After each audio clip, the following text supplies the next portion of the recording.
My name is Skylar James. I'm 32 years old. And 3 weeks ago, I uncovered something that shattered everything I thought I knew about my life. It wasn't a rumor. It wasn't a misunderstanding. It was the truth, written in my father's own handwriting. My father died on a cold Thursday morning. I was the one sitting beside him, holding his hand as the machine slowed and finally went silent. I remember staring at his face, waiting for something, anything that never came. My older sister, Victoria, was in Aspen on a ski trip. My mother stayed outside the ICU saying she couldn't handle it. So in the end, it was just me. A week later, we gathered in a polished law office downtown, the kind with marble floors and quiet voices. Relatives I barely recognized filled the room, all pretending to mourn. Then the lawyer began reading the will. To my daughter, Victoria James. He listed everything $2, $4 million, the family estate, investments, jewelry, even my father's classic car collection. Then he paused.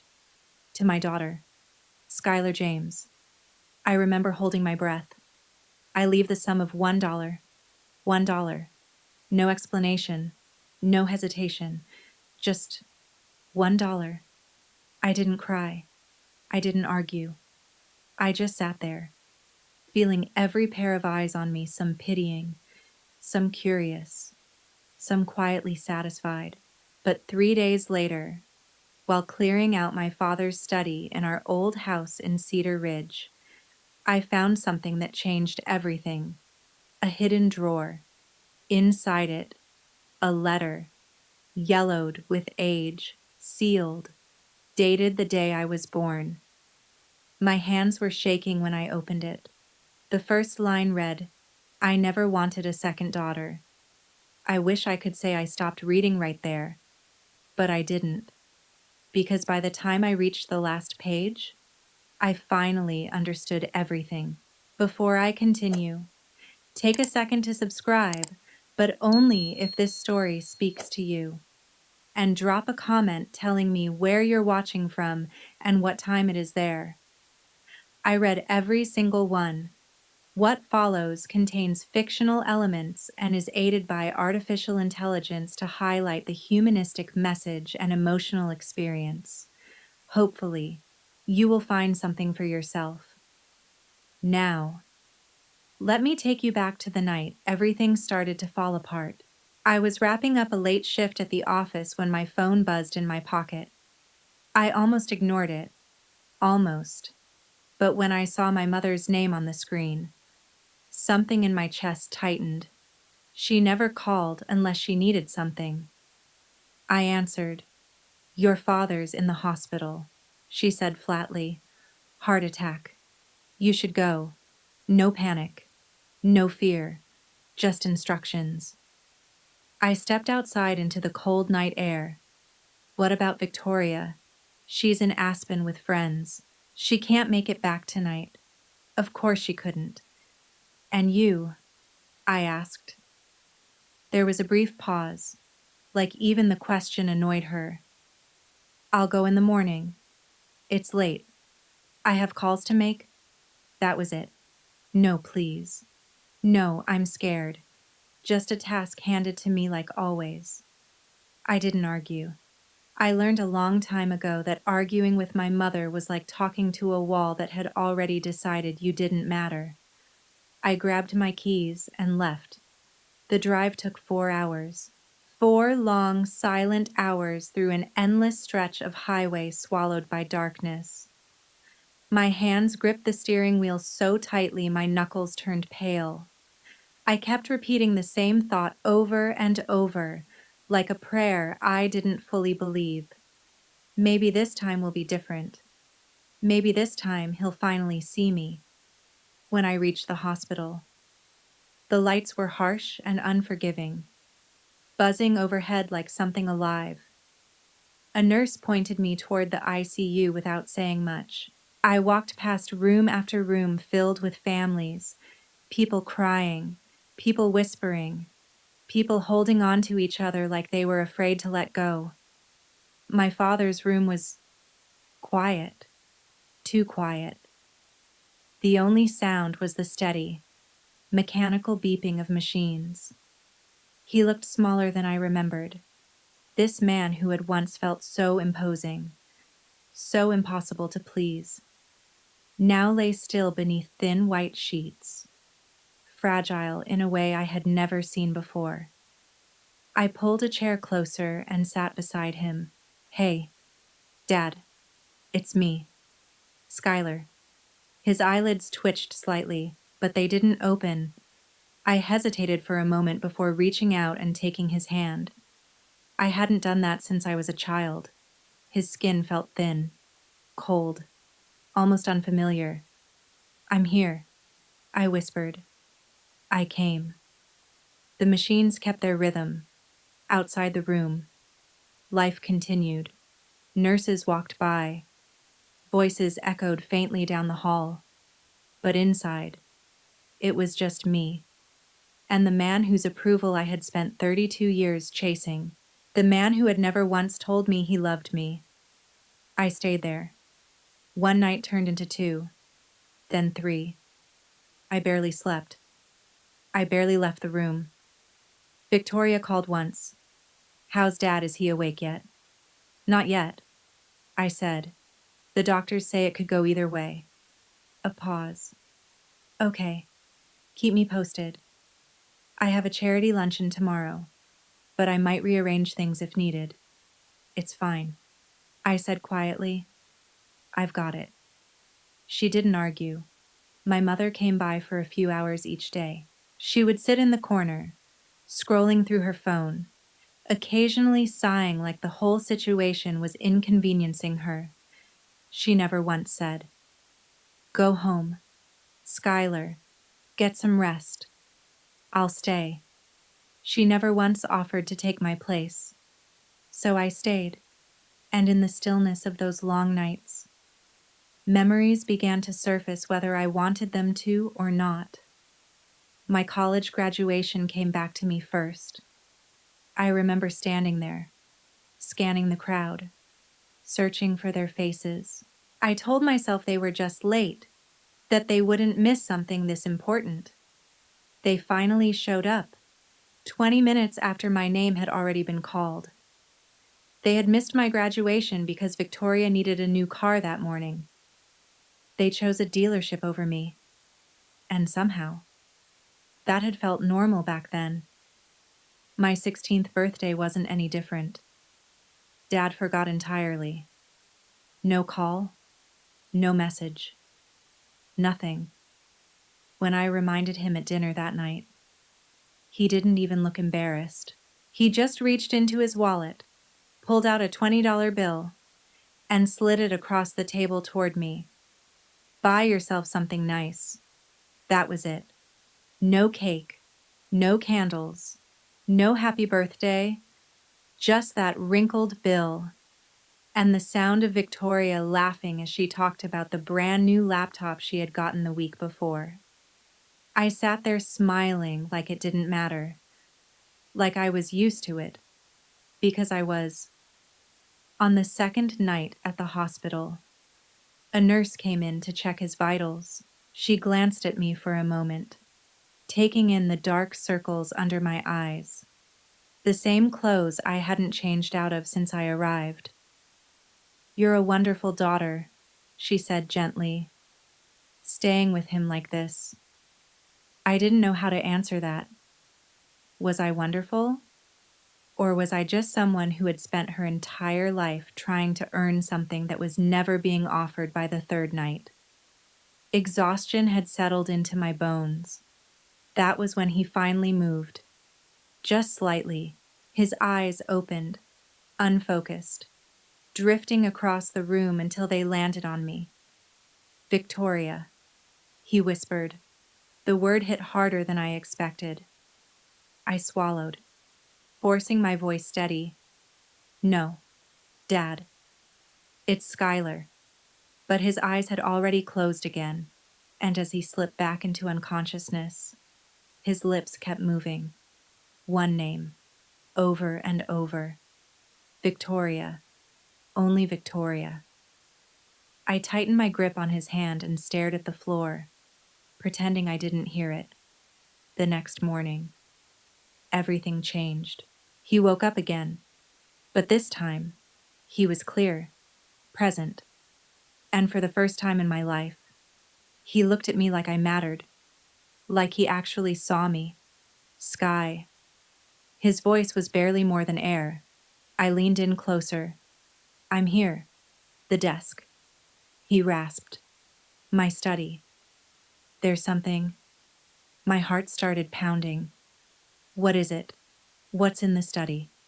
His hand suddenly tightened around mine, stronger than I thought he was capable of. You need to see the drawer, the hidden. The machines beside him began to beat faster. A nurse rushed in, then another. Someone shouted for a doctor. Dad, I said, panic rising in my chest. Stay with me. Please stay. His eyes locked onto mine, and for a split second, I saw something there I had never seen before. Not indifference, not disappointment. Something heavier. Regret, maybe, or guilt. I'm sorry, he whispered. I'm so. The sound of the machines cut him off. A sharp, piercing alarm filled the room. Suddenly, everything moved too fast. Hands pulling me back. Voices overlapping. Commands I couldn't process. Sir, stay with us. Clear. Again. I stood frozen in the corner as they worked around him. And then, just like that, it stopped. At 3:47 a.m., my father died with his hand still reaching toward me, and a sentence he never got to finish.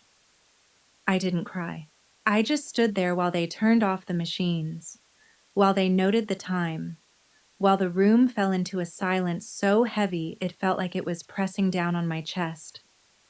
When I finally called my mother, she started crying immediately, but the first thing she said wasn't, "Are you okay?" It wasn't. "I wish I had been there." It was, "Call your sister.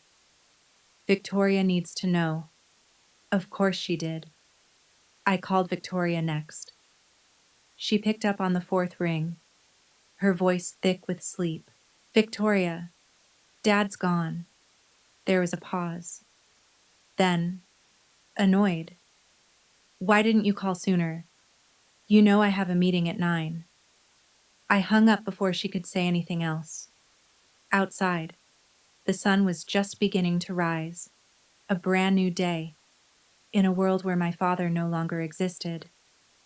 I thought I would feel grief. Maybe part of me did, but mostly, I felt that same familiar emptiness, that hollow space where his love was supposed to be, and echoing in my mind, over and over. The desk, the hidden drawer. The funeral was nothing like the quiet moment he died. It was a spectacle. Daniel James had been a well-known businessman, respected, admired, the kind of man people spoke highly of even if they barely knew him. The church was packed. Colleagues, business partners, old friends, distant relatives I couldn't even name. Everyone had a story about how generous he was, how wise, how devoted to his family. I sat in the second row, not the first, the second. Behind cousins I saw maybe once every 10 years. Behind my mother's book club friends who were dabbing their eyes like they had lost someone irreplaceable.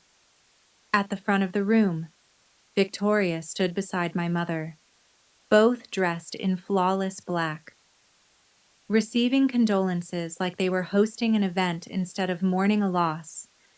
And I sat there, hands folded in my lap, listening to strangers describe a man I had spent my entire life trying and failing to reach. Victoria stood at the front beside my mother, accepting condolences like they were greeting guests at a gala instead of a funeral. They wore matching black designer suits, perfectly tailored, perfectly composed. I stood a few rows back in a dress I had bought 5 years ago on sale, suddenly aware of how out of place I looked. When it was time for the eulogy, I stood up. I had prepared something, not perfect, but honest. Memories, fragments of moments I had held on to. The kind of words a daughter is supposed to say when her father is gone, before I could take a step forward. My mother's hand shot out and grabbed my wrist. "Let Victoria handle it," she said under her breath. "You know how you get in front of crowds." I opened my mouth, ready to protest, but she tightened her grip slightly. "Please, Skylar, not today, not today," as if there had ever been a day. I slowly sat back down. Victoria stepped forward with effortless grace. Her voice trembled at all the right moments. Her eyes filled with tears exactly when they were supposed to. She spoke about our Father's wisdom, his generosity, his unwavering devotion to his family, his unconditional love. That phrase echoed in my head. Unconditional. I lowered my gaze to my hands, staring at them as if they belonged to someone else. After the service, people gathered in small clusters, offering quiet condolences that felt more like rehearsed lines than genuine comfort. I nodded, thanked them, smiled when expected. That was when a woman approached me. She looked to be in her early 60s, her silver hair pulled back tightly, her expression sharp and unreadable. "You're Skylar, aren't you?" I nodded slowly, trying to recognize her face, but nothing came. "I'm Margaret Hale," she said. "Your father's sister?" For a moment, I thought I had misheard her. "My father didn't have a sister," I said automatically. "He told us she passed away years ago." Her lips pressed into a thin line. "I see Daniel kept that story alive," she said quietly, bitterness threading through her voice. "He cut me out 25 years ago, said I was asking too many questions before I could respond." She slipped a card into my hand. "Call me when this performance is over," she added. "There are things you deserve to know about your father." Then she turned and disappeared into the crowd as quickly as she had appeared. I looked down at the card, a phone number, and beneath it, written in firm, deliberate handwriting, "Don't trust them." 3 days later, we gathered in a law office that smelled faintly of polished wood and old money. My mother sat at the head of a long mahogany table, composed as ever. Victoria sat beside her husband Ethan close at her side. A few relatives filled the remaining seats, their curiosity barely concealed behind polite expressions. I took a seat at the far end. Near the door, the lawyer, a gray-haired man named Mr. Caldwell, adjusted his glasses and began, "To my beloved wife, Eleanor James. I leave the lake house in Silver Bay, along with a monthly allowance to be administered by the estate." My mother dabbed at her eyes delicately.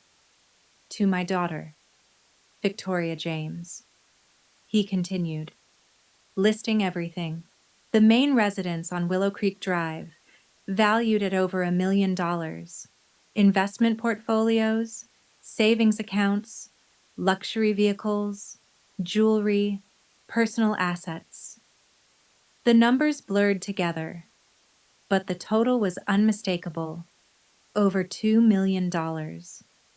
Victoria reached for Ethan's hand.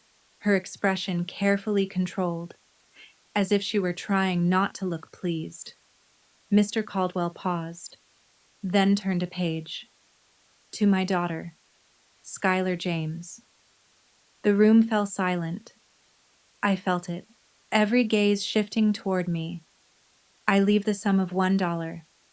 A soft laugh slipped out from somewhere in the room before being quickly stifled. I didn't move, didn't react. I just sat there, feeling the weight of their attention. Some of it was pity. Some of it wasn't. My mother stared straight ahead, her face unreadable. Victoria glanced down at her nails as if this had nothing to do with her.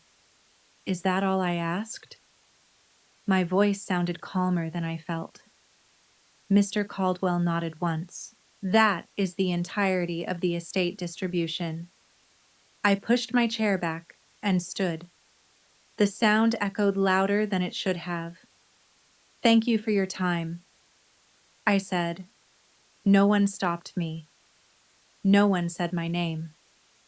I walked out of the room, down the hallway, and into the elevator without looking back. But just before the doors closed, I heard it, a whisper, not meant for me, but loud enough, not surprised. Someone muttered, "She was never really one of them anyway." The doors slid shut, and for the first time since the reading began, I finally allowed myself to breathe.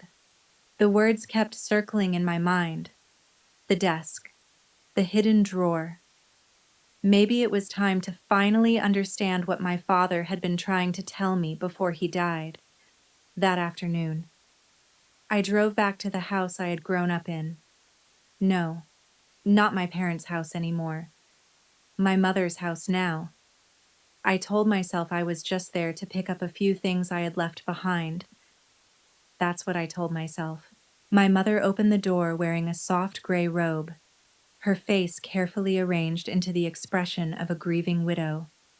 "Skylar, I didn't expect you. I just need to grab some things," I said. She hesitated for a second, then stepped aside. The house felt different the moment I walked in.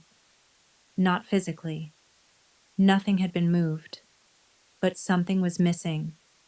Something that made it feel hollow, like a stage after the performance had ended. I made it halfway to the stairs before I stopped, turned around. Why my mother froze. Why what 32 years? I said, my voice shaking despite my effort to keep it steady. I need to know why. What did I do wrong? Her expression tightened instantly. This isn't the time. Then when is the time I stepped closer? When will it ever be the time? Mom, she sighed, and for a brief moment, she looked older than I had ever seen her. Your father had his reasons, she said quietly. You should accept that and move on. What reasons? My voice rose. I was there every day at the hospital. I held his hand when he died. Victoria didn't even cancel her trip. Your sister has responsibilities, and I don't. Her eyes hardened. There are things you don't understand, she said. Things that are better left alone. Then explain them to me. But she was already turning away. Get your things and go. Skylar, she said.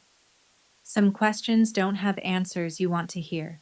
I stood there, watching her walk into the kitchen, my chest tight with everything I wanted to say but knew wouldn't change anything. I had seen that look before, that wall. I had been hitting it my entire life. For a second, I almost followed her, almost demanded the truth. But instead, my gaze shifted down the hallway, to the door at the very end. My father's study. The door was slightly open, just enough for me to see the corner of his old oak desk through the gap. The desk, the hidden drawer. The house was quiet. My mother was in the kitchen. I had maybe 10 minutes before she realized I hadn't left. That was enough. I slipped into the study and closed the door behind me. The smell hit me immediately. Leather, cigars, paper, him. I hadn't been allowed in this room much as a child. It had always been his space, off limits, untouchable, a place reserved for him, and sometimes Victoria. The desk sat in the center of the room, heavy, solid, antique, passed down from my grandfather. I had always thought it was beautiful. Now it felt threatening. I started with the obvious drawers: documents, bills, tax records, old photographs, Victoria at every stage of her life, school awards, graduation, her wedding, smiling, celebrated, seen. There wasn't a single photo of me, not one. I kept searching. Nothing unusual, nothing hidden, until I noticed it. The bottom right drawer. It looked normal at first glance, but something about it felt off, slightly shallower than the others. I pulled it out completely and turned it over, running my fingers along the base. The wood panels weren't perfectly even. One corner sat just a little higher than it should have. My heart started pounding. I pressed down. Click. The sound echoed louder than it should have. A false bottom. My hands trembled as I lifted the panel away. Inside were three things: a yellowed envelope, a thick, leather-bound journal, and a larger sealed envelope, closed with dark wax. But it was the first one that drew me in. The yellowed envelope. My father's handwriting was on the front. Precise. Careful. A date. My birthday. The day I was born. I opened it slowly. The paper inside brittle with age, crackling softly as I unfolded it. And then I read the first line. I never wanted a second daughter. The words hit like a physical blow. I couldn't breathe, couldn't move. But I kept reading. One heir is enough. One is all this family needs. When Eleanor told me she was pregnant again, I wanted it ended. She refused, so I made a decision. If this child must exist, she will take nothing from Victoria. Not opportunity, not money, not love. Everything belongs to my firstborn. The second daughter is an accident. If you were in my place, would you keep digging for the truth? Even if it meant tearing your entire family apart. If you think I was right to open that drawer, read everything, and refuse to stay silent after what I discovered. Drop a 1 in the comments. I will tolerate. Nothing more. The words blurred as I kept reading, but I didn't stop. I couldn't. Not until I heard footsteps moving somewhere down the hallway. My heart jumped. I shoved everything into my bag, grabbed the envelopes, the journal, all of it, and slipped out through the back door without making a sound.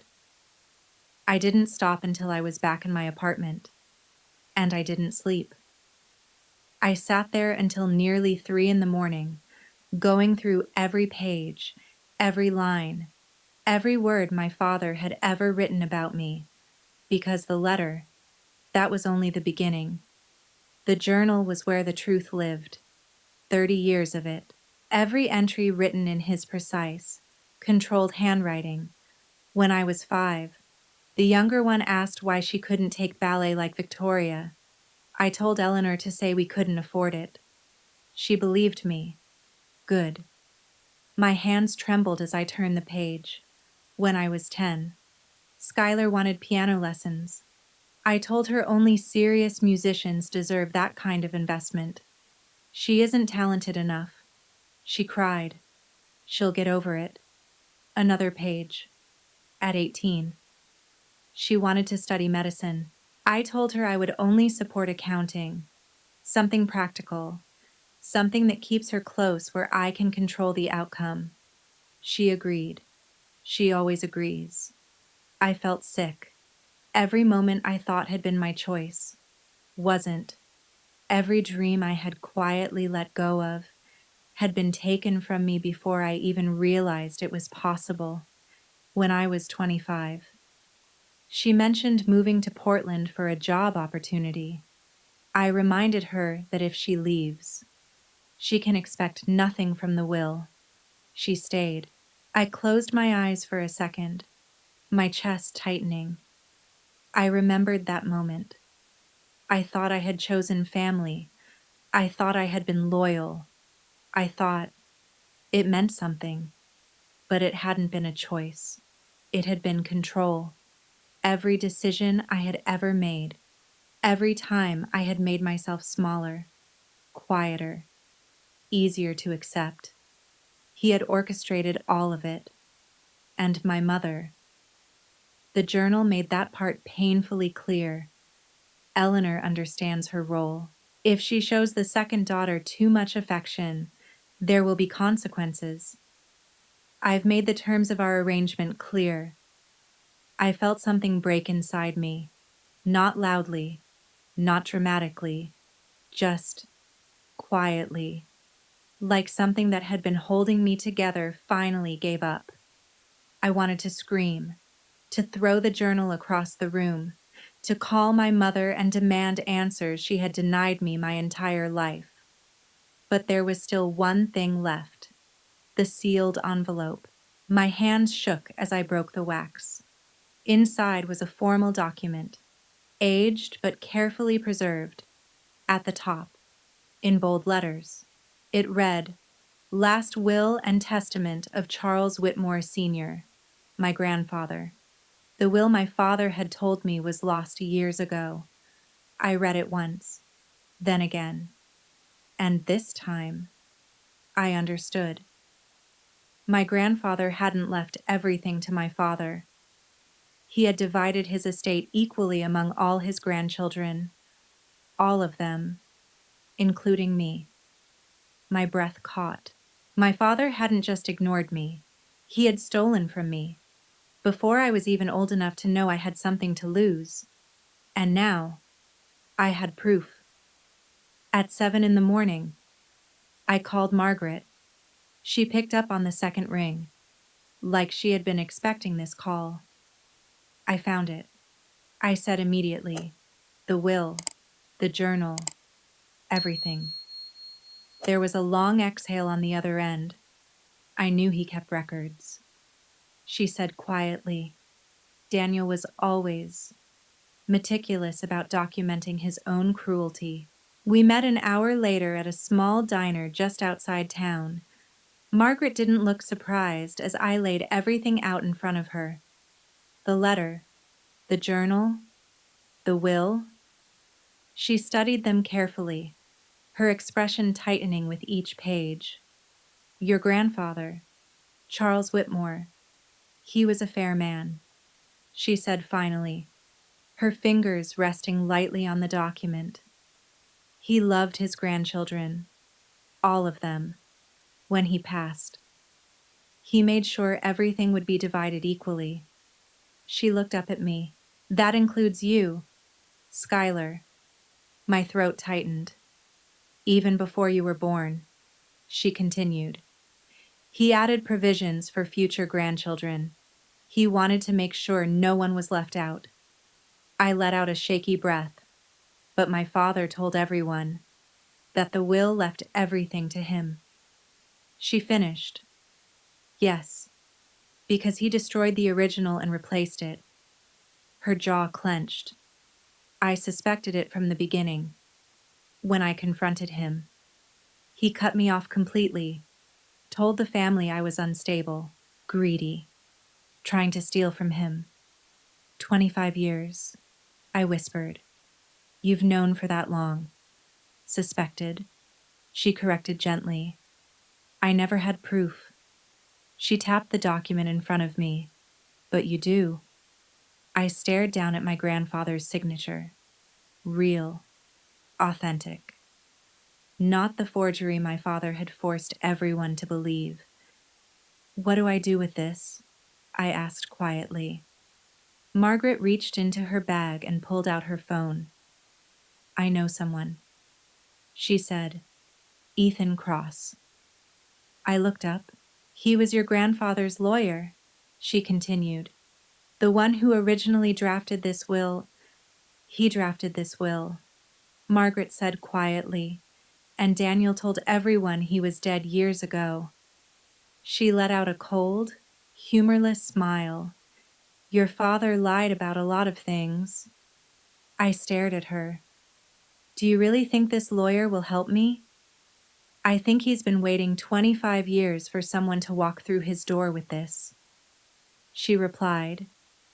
She slid a phone number across the table. He'll want to hear from you. For the first time since all of this began. Something inside me shifted. It wasn't anger. It wasn't pain. It was something I hadn't felt in a long time. Hope. Ethan Cross's office sat in a small, aging building on the edge of town. The kind of place people passed every day without ever noticing. Quiet. Forgotten. He answered the door himself. A thin man in his late 60s, with kind eyes behind wire-rimmed glasses. You must be Schuyler, he said, extending his hand. I nodded, a little surprised. He smiled gently. You have your grandfather's eyes. Inside. The three of us sat around a cluttered desk stacked with legal files and old books. I handed over everything. The will, the journal, the letter. Ethan studied the original will in silence for a long time, his fingers tracing along the edges like he was reconnecting with something he had lost. When he finally looked up, his eyes were wet. This is it, he said softly. The will I drafted. He ran his hand along the margin. I recognized my notes. Every mark. Every word. I leaned forward slightly. Then what happened? He removed his glasses, rubbing his eyes as if the memory itself was heavy. The day after your grandfather's funeral, he said slowly, your father called me, told me he had found a newer will, said it replaced the one I had written. My stomach tightened. I asked to see it. He continued, and he threatened me, threatened you. He said if I didn't back off, he would ruin me, have me disbarred, accuse me of fraud. He had control over everything, documents, access, reputation. And you believed him? I had no proof. Ethan admitted quietly. He was the son, the one everyone trusted. What could I do? Margaret leaned forward. But now we do have proof. Ethan nodded slowly, his gaze returning to the documents. The signature on this will is real.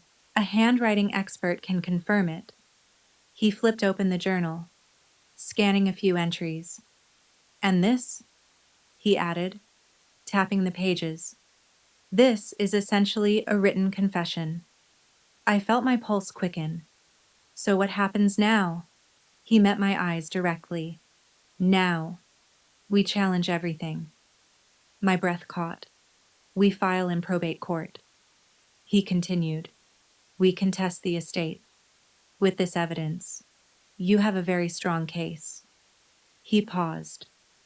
But Schuyler, you need to understand what this means. I already knew. You won't just be challenging a document, he said. You'll be going up against your mother, your sister, your entire family. I thought about the past 32 years, about silence, about being overlooked, about accepting scraps and calling it love. I know, I said. My voice didn't shake this time. I'm ready. 3 days later, my phone rang. I didn't need to look at the screen to know who it was. Word travels fast in families like mine. I answered anyway. Skylar.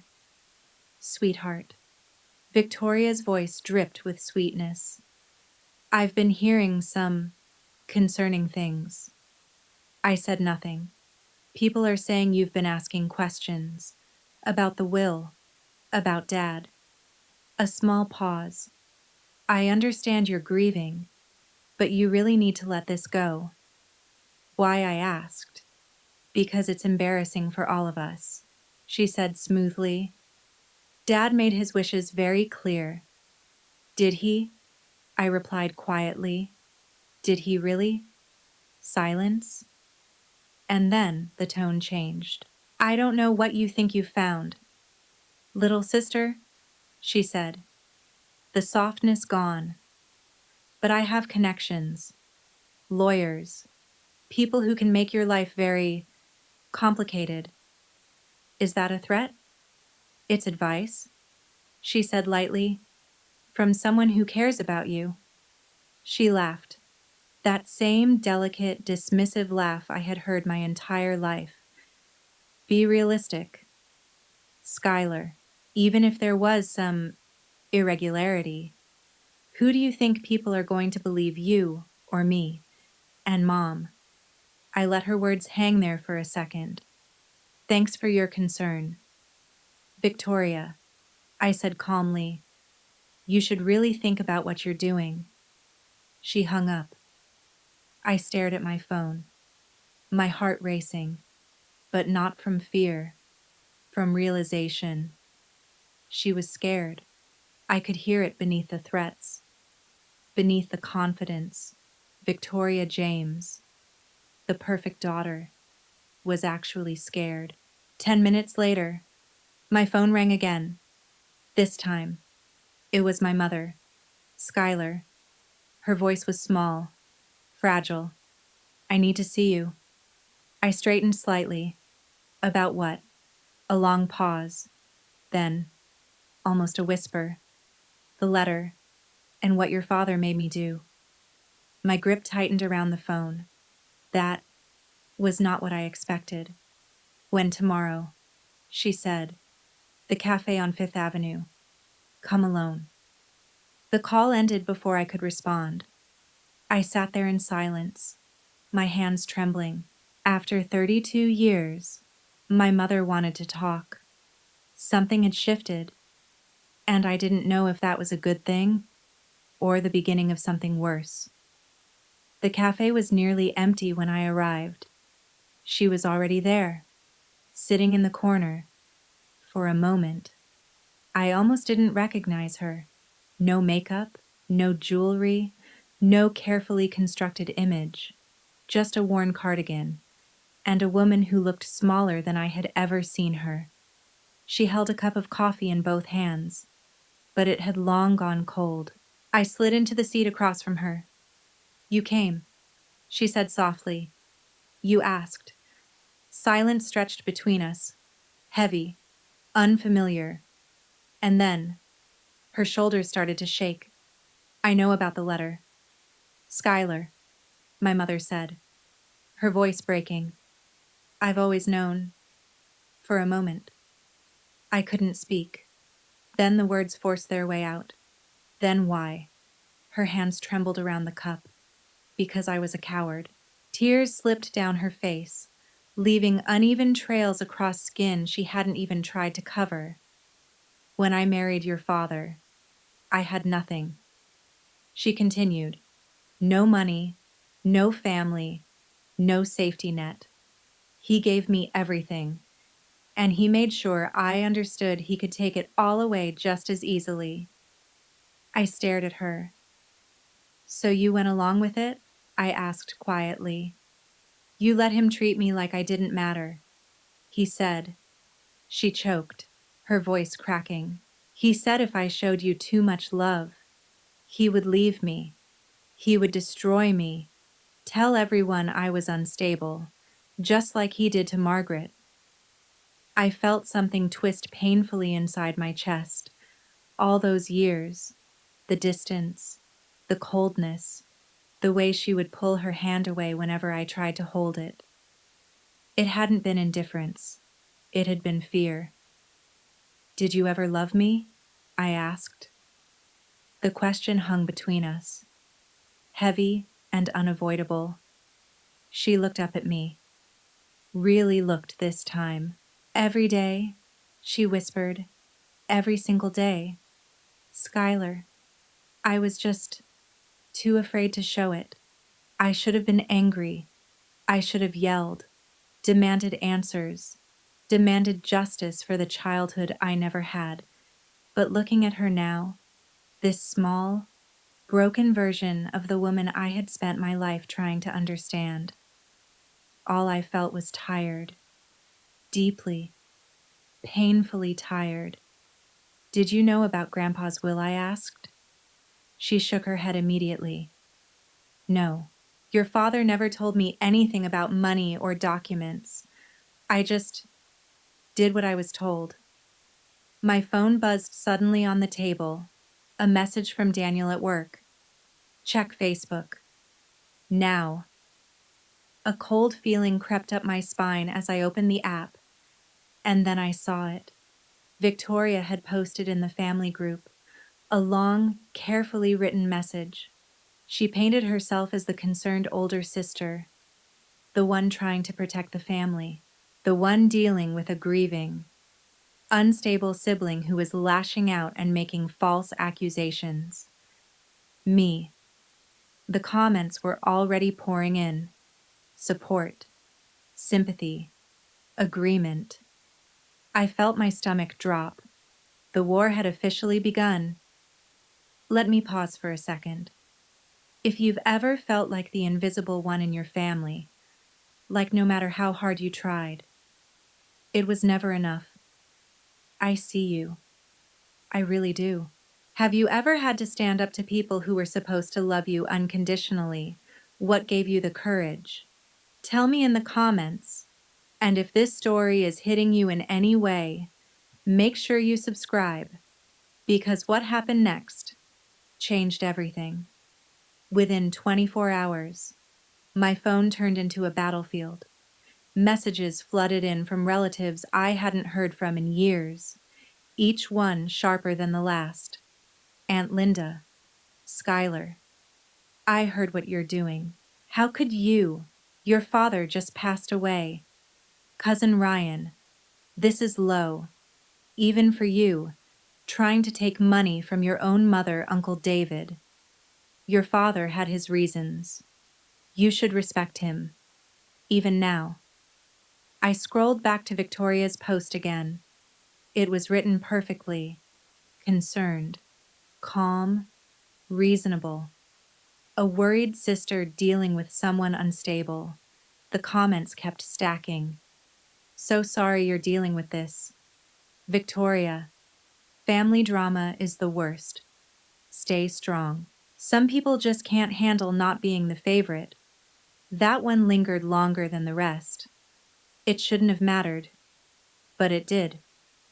The next morning, Daniel found me at my desk, staring at my screen like I hadn't slept at all. "Hey," he said, pulling up a chair beside me. "You okay?" I let out a dry laugh. "My entire family thinks I'm either crazy or greedy," I said. "Or both." He leaned forward slightly. "You know what I think?" I looked at him. "Innocent people don't run smear campaigns," he said. "If your sister had nothing to hide, she wouldn't be trying this hard to make you look like the bad guy." I blinked. He wasn't wrong. That evening, a certified letter arrived at my apartment. I didn't recognize the law firm's name, but I knew exactly who it was from before I even opened it. "Dear Miss James, our client, Victoria James, has retained our services regarding your recent defamatory statements concerning the James family estate. We hereby demand that you immediately cease and desist all claims, whether public or private, Regarding the distribution of Daniel James's assets, failure to comply will result in legal action, including but not limited to defamation and intentional infliction of emotional distress. I lowered the paper slowly. They weren't just trying to silence me anymore. They were trying to scare me. They wanted me to back down, to disappear quietly, to accept the version of the story they had already written for me. I set the letter down slowly and reached for my phone. "Ethan," I said as soon as he answered. "We need to move faster." There was a brief pause on the other end. "Understood." He replied, "Within a week." He had arranged a meeting with one of the most respected forensic document examiners in the state, Dr. Lillian Carter.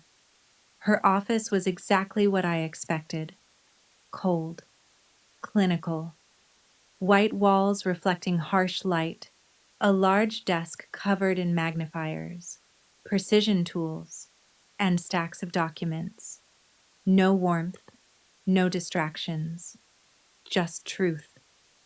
She laid everything out carefully in front of her. My grandfather's original will, the version my father had filed, samples of both men's handwriting. "Give me an hour," she said. It felt like the longest hour of my life. Margaret paced the hallway, her footsteps echoing back and forth. Ethan sat still, hands folded, his expression unreadable. I stared down at my own hands, trying not to hope too much, because hope had never ended well for me before. When Dr. Carter finally stepped out, her face gave nothing away. "The original will," she said, holding up the document. My breath caught. "The signature is authentic. The pressure patterns, stroke formations, and natural variations are fully consistent with Charles Whitmore Sr.'s verified handwriting." My heart stumbled. "And the other one?" Ethan asked. Her eyes sharpened slightly. "The signature on the filed will shows clear signs of forgery. Hesitation marks, inconsistent baseline alignment, unnatural pen lifts." She paused. "Whoever created it traced the original, but not well enough." I swallowed.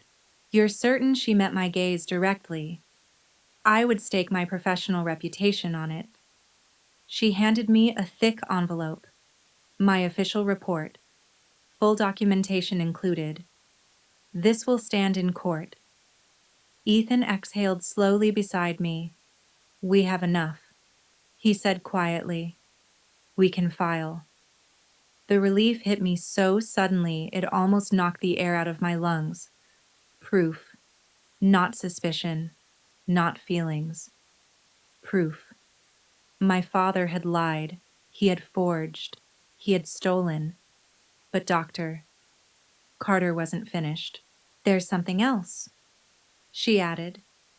She pointed to a specific section of the journal. "He references his wife being aware of the arrangement, that she knew, and remained silent." I felt my chest tighten. Margaret's voice cut in. "If Eleanor knew," she said slowly, "then Victoria might have known too." The room fell silent. I thought about the phone call, the threats, the panic hidden beneath her confidence. What else had she been hiding? There was only one way to find out, one move that would force everything into the open. I looked at Ethan. "I want to call a family meeting." The night before that meeting, I sat alone in my apartment. The lights were off. The room was quiet except for the faint hum of the city outside. The journal rested open in my lap. I had read it so many times the edges of the pages were starting to soften, but tonight, I needed to read it again. Entry from when I was 10. The girl asked why Victoria gets more for Christmas. I told her Santa knows who deserves more. She cried herself to sleep. Eleanor asked if we could give her something extra. I reminded her of our agreement. My vision blurred, but I kept going. Entry from when I was 16. Skylar brought home a scholarship application today. Wants to apply to an art program across the country. I threw it away, told her she wasn't talented enough. She apologized for wasting my time. My hands clenched. Entry from when I was 20. She's seeing someone. A boy who wants to take her to California. I reminded her that if she leaves, she has nothing, no support, no family. She ended it the next week. I closed the journal, and for the first time, I didn't hold it in. The tears came hard, heavy, uncontrollable. Not the quiet kind I had learned to hide, but the kind that shook my entire body. 32 years. Every dream I had let go of. Every choice I thought I had made. Every time I had made myself smaller, quieter, easier to accept. None of it had been because I wasn't good enough. It was because I had never been allowed to be. When the tears finally stopped, the silence felt different, heavier, but clearer. And for the first time, I felt something I hadn't felt before. Not anger, not sadness. Something stronger. Resolve. Tomorrow. I would face them.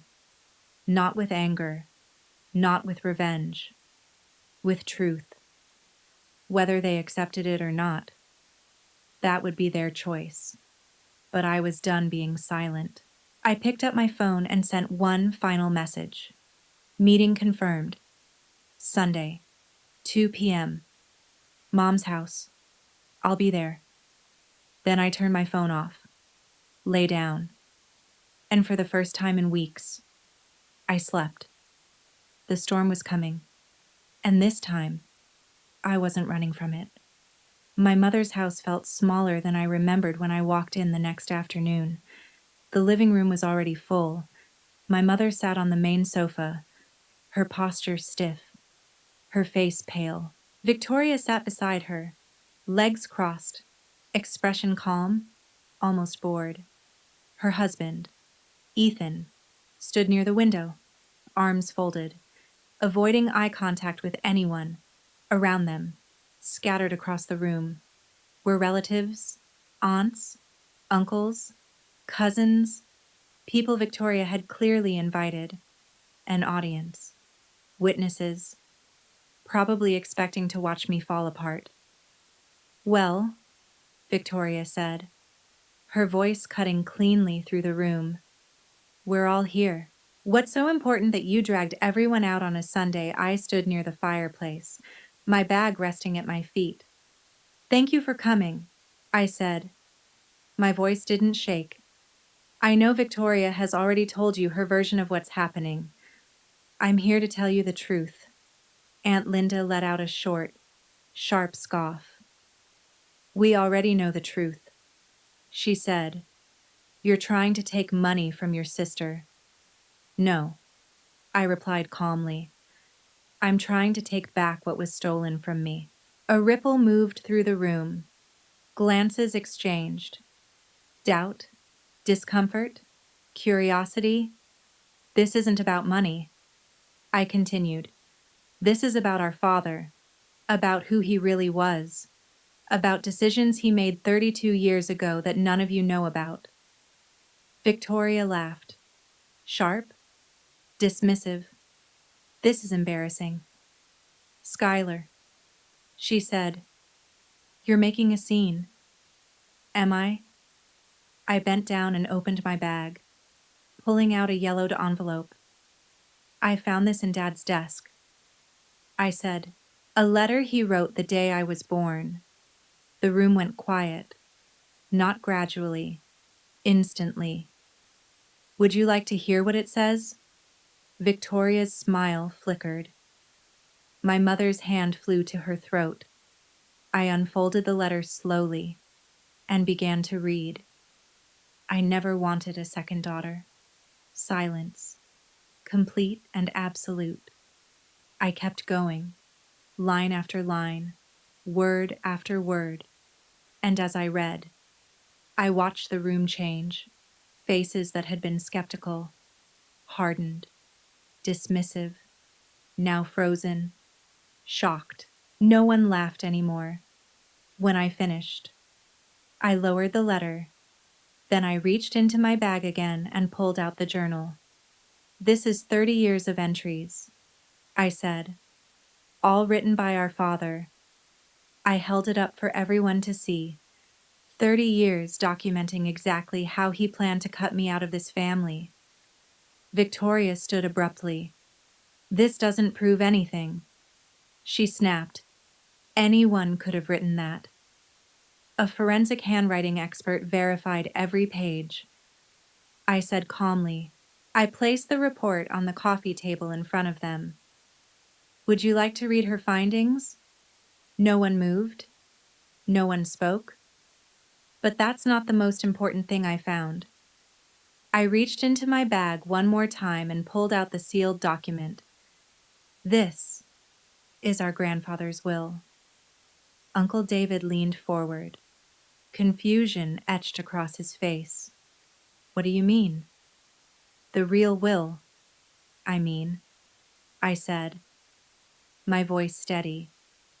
"That our grandfather didn't leave everything to my father.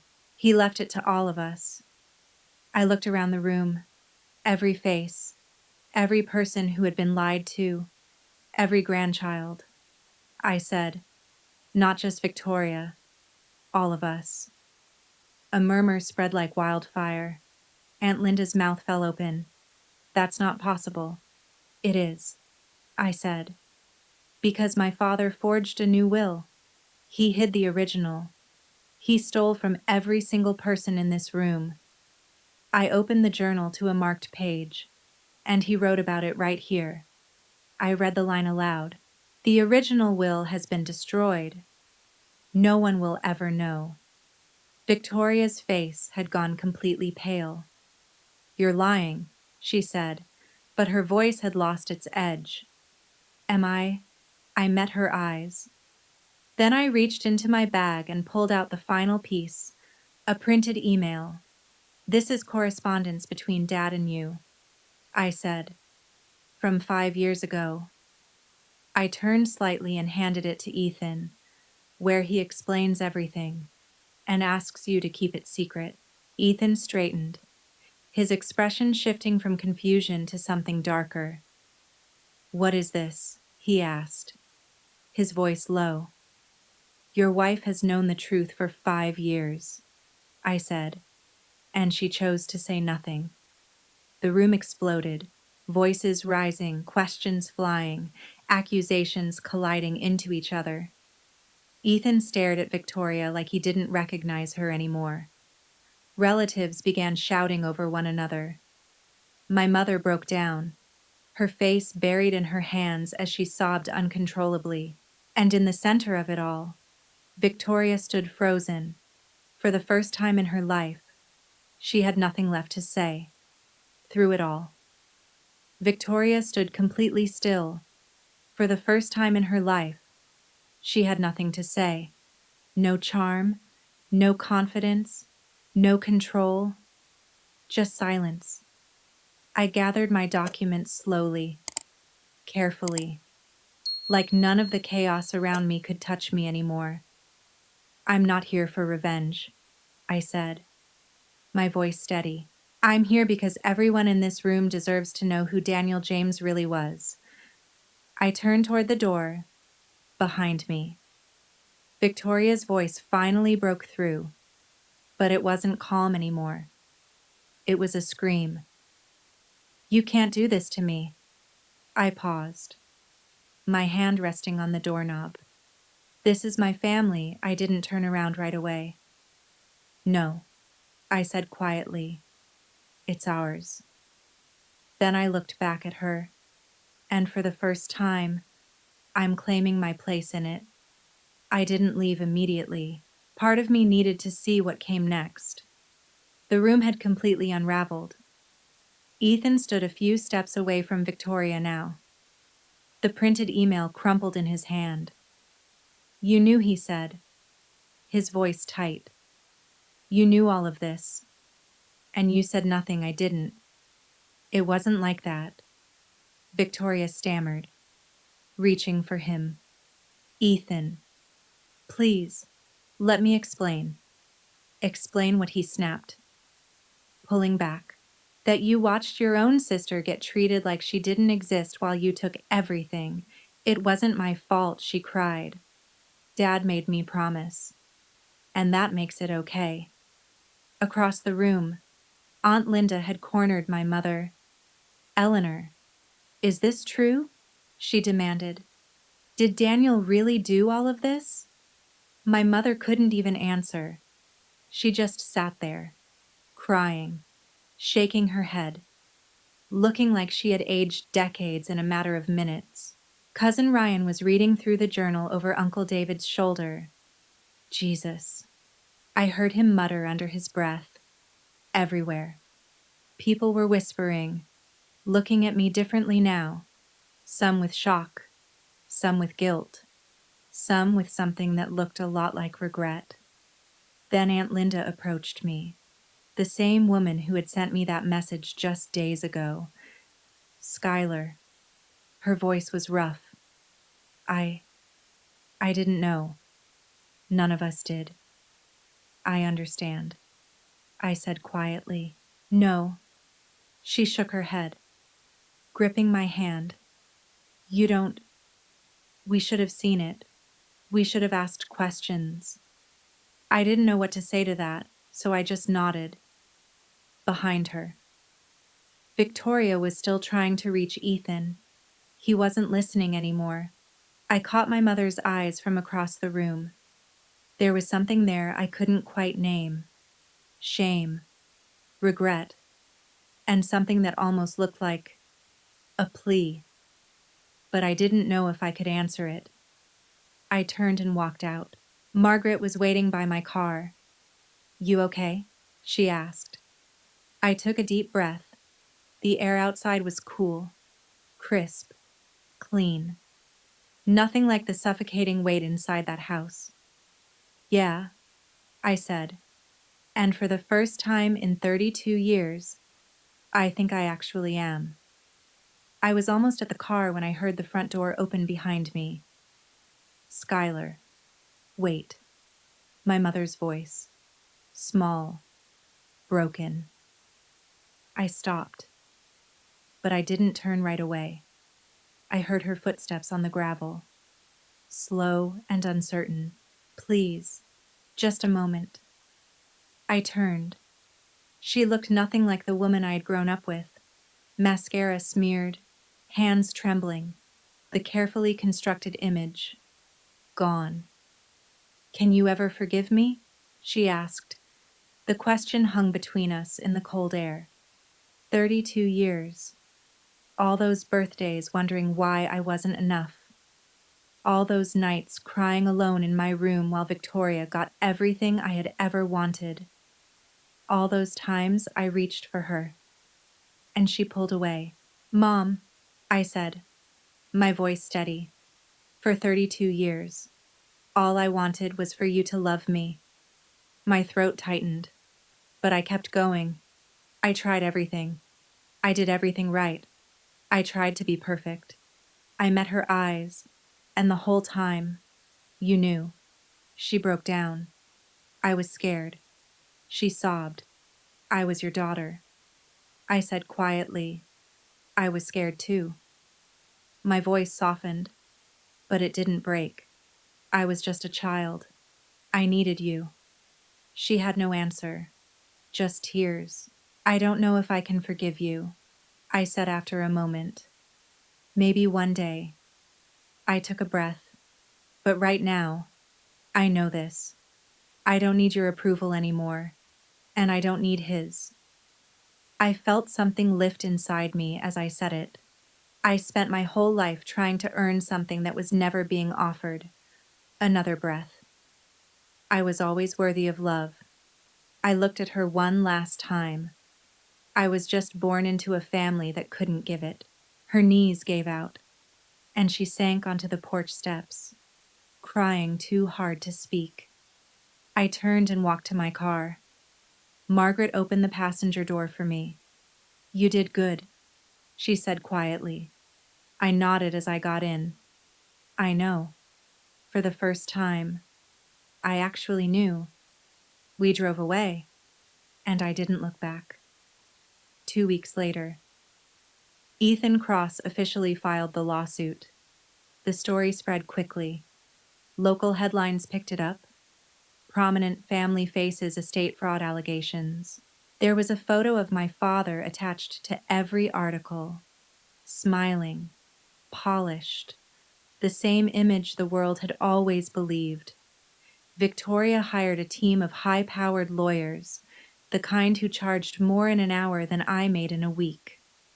They sent letters, threats, warnings, promises to bury us in paperwork and legal pressure. Ethan wasn't concerned. Let them try. He said during one of our meetings, "The evidence speaks for itself." He tapped the file in front of him. "The original will, verified signatures, and your father's own journal." He looked at me. "No strategy can erase that." The process was exhausting. Depositions, endless questions, hours in sterile conference rooms answering the same thing again and again. Victoria testified first. I watched through a screen as she sat there, composed at first, and then slowly unraveling under pressure. I watched through the video feed as Victoria sat there, composed at first, answering questions with that same polished confidence she had always relied on. But under pressure, it started to crack. Her voice wavered. Her answers became slower, less certain. And then they showed her the email, the one that proved she had known for 5 years. Everything changed. "I was just trying to protect my family," she said, her voice breaking as tears spilled down her face. "I didn't know it was illegal." Margaret's hand tightened around mine. "She's lying," she whispered. She knew exactly what she was doing. Maybe she did. Or maybe she had spent so long living in my father's shadow that she didn't even know the difference anymore between protecting something and becoming part of it. The story spread quickly after that, faster than I expected. People who had once admired my family stopped calling, stopped inviting us to events. The country club quietly revoked our membership. The James name, once associated with wealth and respect, became something people whispered about behind closed doors. Then one morning, I received an email I wasn't expecting. From Ethan. Subject: "We need to talk." The message was short. "I have something you need to see. We met at a small coffee shop across town. Neutral ground. Somewhere neither of our families would think to look." He looked exhausted, like he hadn't slept in days. "Thanks for coming," he said, sliding into the seat across from me. "Your email was vague." I replied, "I know. I just..." He ran a hand through his hair, letting out a breath. "I've been replaying everything since that day. 10 years of marriage. Everything Victoria ever told me about you. I stayed quiet. She said you were difficult, jealous, unstable, that your parents had done everything they could for you." He let out a bitter laugh. And I believed her. I didn't say anything. Because what was there to say? What changed? I finally asked.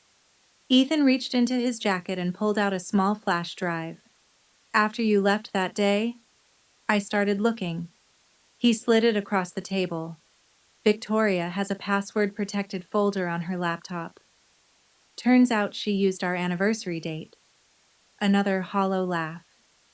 Inside, there were years of emails, Between her and your father. My stomach tightened. And this, I asked quietly, glancing at the drive. Proof. He said, proof that Victoria didn't just know about the will. She helped cover it up. I looked up sharply. There are documents, he continued, his voice strained. Bank transfers, communications with lawyers, plans to shut down any investigation before it even started. He shook his head slowly. She wasn't just watching. Skylar. She was part of it. I stared at the flash drive in my hand. So small, so simple, and yet it carried the weight of everything. Why are you giving this to me? I asked. Ethan met my eyes. Because I filed for divorce this morning. The words settled heavily between us. And because I spent 10 years married to someone who watched her own sister suffer and did nothing.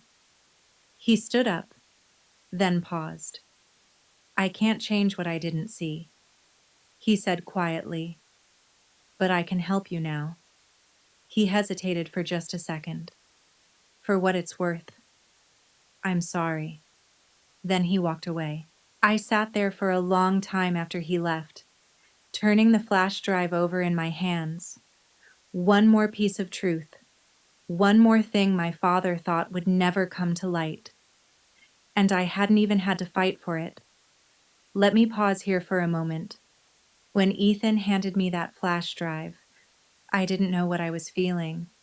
Relief, sadness, maybe even a little bit of closure. Have you ever had someone surprise you by doing the right thing when you least expected it? Someone you thought would never change, suddenly stand up when it mattered. Tell me in the comments. And if you're still here with me, thank you. We're close to the end now. Make sure you subscribe, because what happens next ties everything together.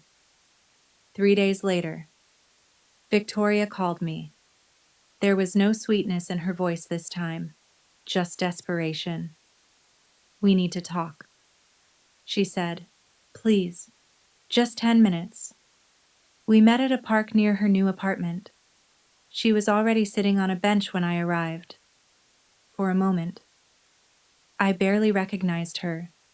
No designer clothes, no perfect makeup, just a worn sweater and dark circles under her eyes.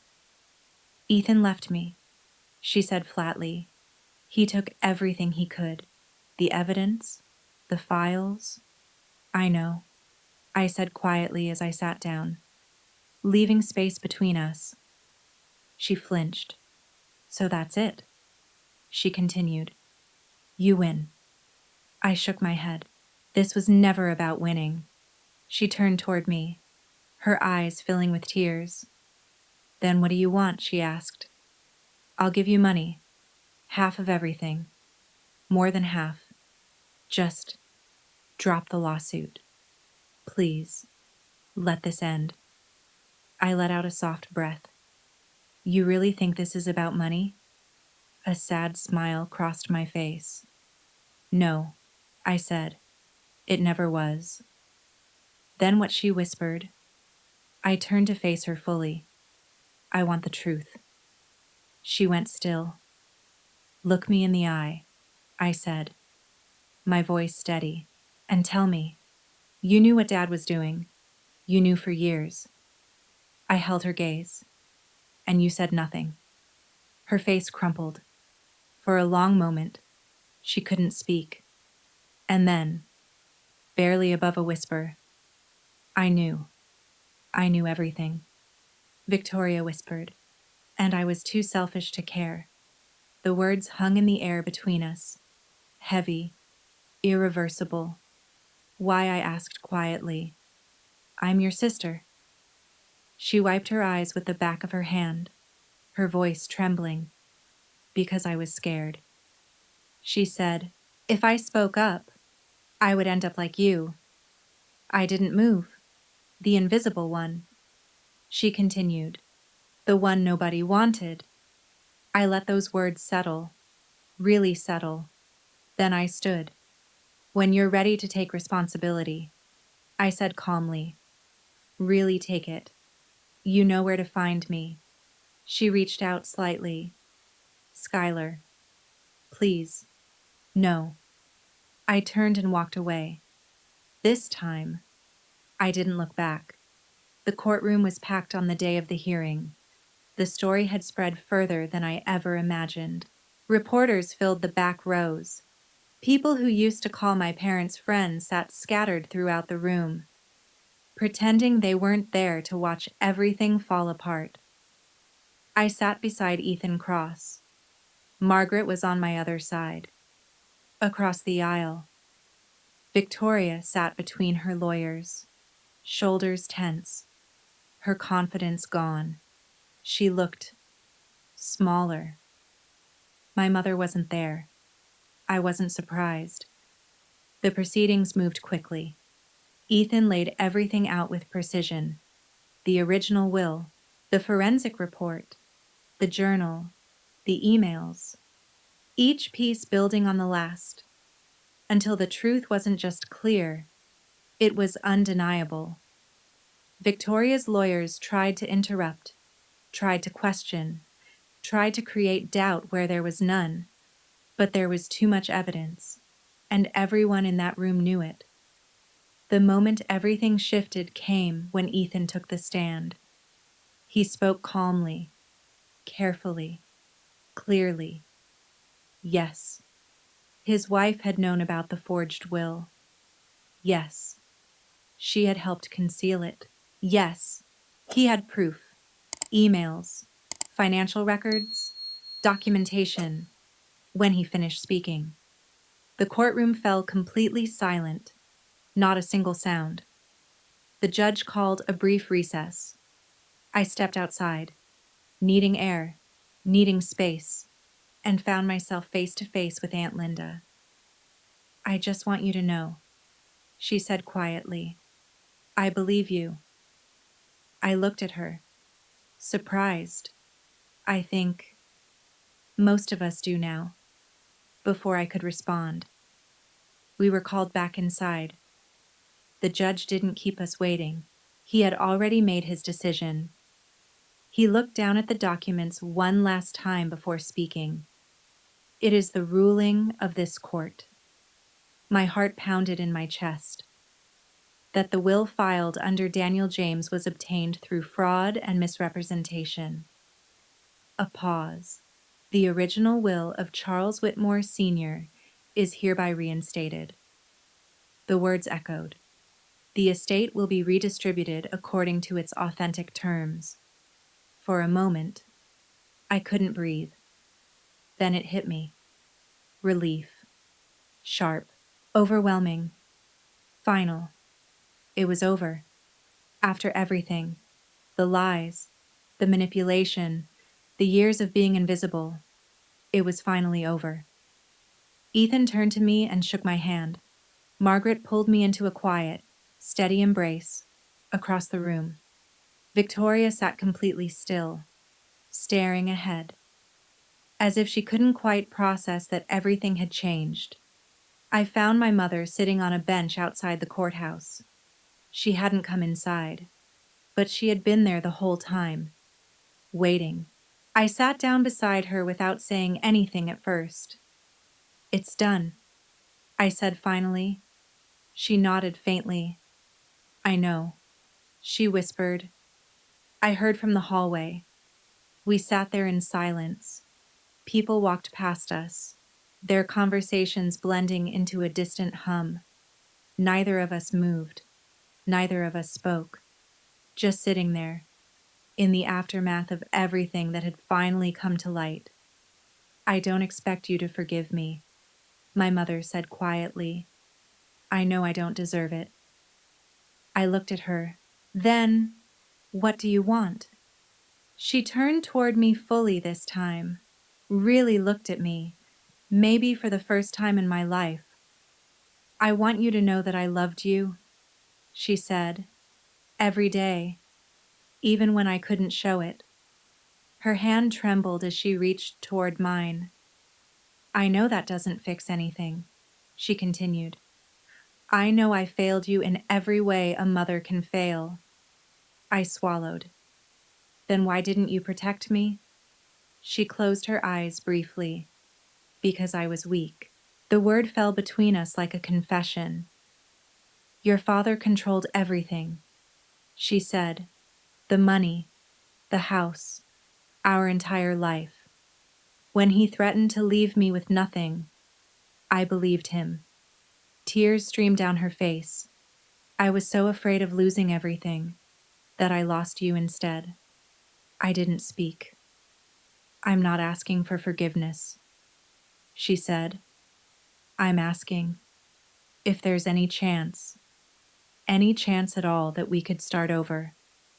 I sat there, thinking, not reacting, thinking. Could I forgive her? Could I trust her? Could anything real grow from the ruins of 32 years of silence and pain? I didn't have those answers. Not yet. I can't promise anything, I said slowly, but I'm willing to try. If you are. Her hand closed around mine. Warm, real. For the first time in longer than I could remember, it felt genuine. I am, she whispered. I promise I am. It wasn't forgiveness. It wasn't healing, but it was something. It was a beginning. 3 months after the verdict, I heard from Victoria again. Not through lawyers, not through threats, just a message. Can we meet? She had moved into a small apartment on the edge of the city. Everything about her old life was gone. The luxury, the space, the image. What remained was simple. A couch, a small table, boxes still unpacked. When she opened the door, I barely recognized her. She looked thinner, quieter, and there was something in her eyes that hadn't been there before. I didn't think you'd come, she said. Neither did I replied. We sat across from each other at her kitchen table. She offered coffee. I nodded. The divorce is finalized, she said. Wrapping her hands around the mug, Ethan kept the house. Most of the assets. The prenup didn't really protect me. Once everything came out, I didn't know what to say, so I said nothing. I've been seeing a therapist, she added after a moment, letting out a soft, almost humorless laugh. First time in my life. She looked down at her hands.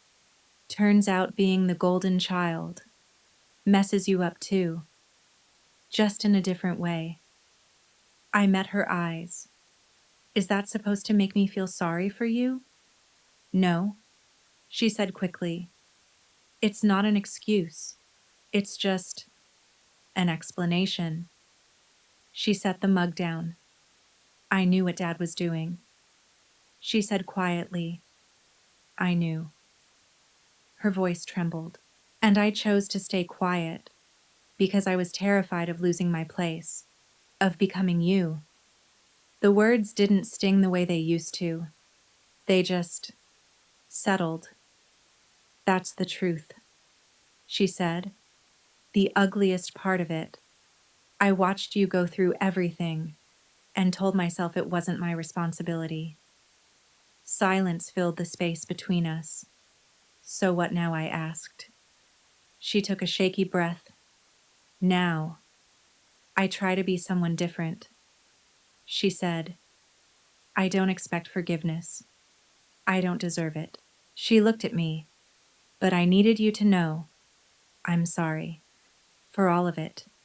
I studied her face, really studied it, for the first time, without anger.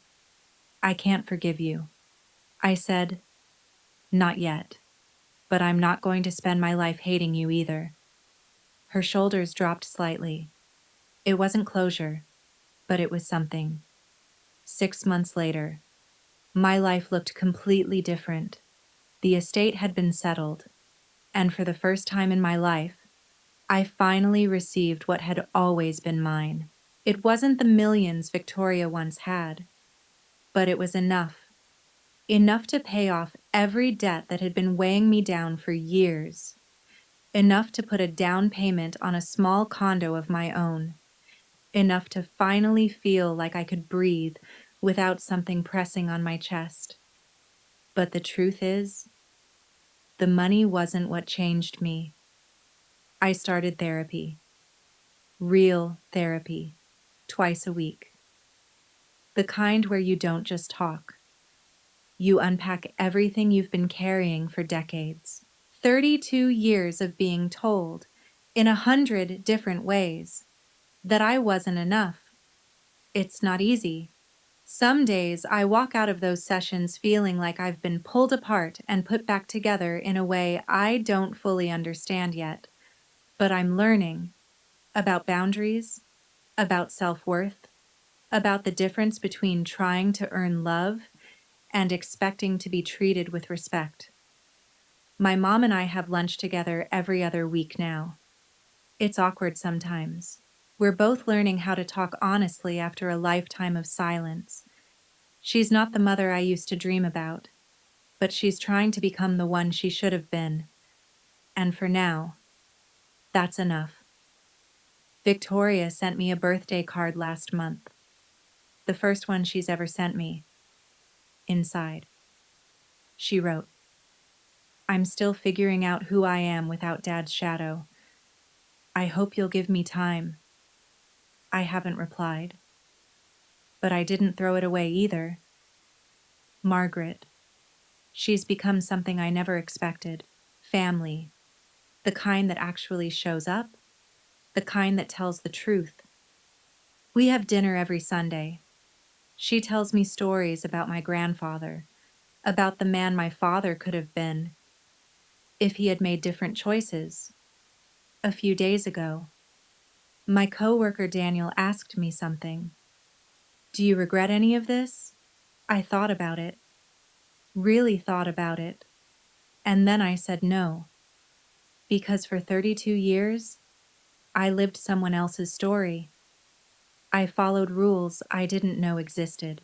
I played a role that had already been written for me. But now, I smiled. Now I'm finally writing my own. And for the first time, it's a story I actually want to read. I learned that silence can quietly shape an entire life.